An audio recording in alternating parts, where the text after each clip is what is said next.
Hello everyone, welcome to Cooking for You, the Gujarati street style best selling food, that is Fafda. Have you ever tried it? It is the very crisp and tastiest snack and you must try it.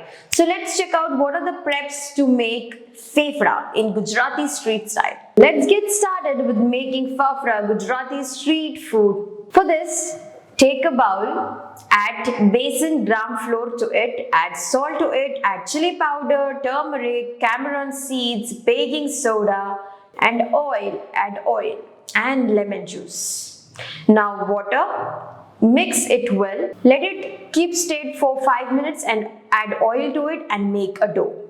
Rest it for 30 minutes and after that make small size balls of it and give the shape that you like. But make sure to do in this way to get a perfect shape for Fafda. And just put it into the boiling oil and give it a mix around. Do it up and down for not burning sense and we are ready with our Gujarati style Fafda.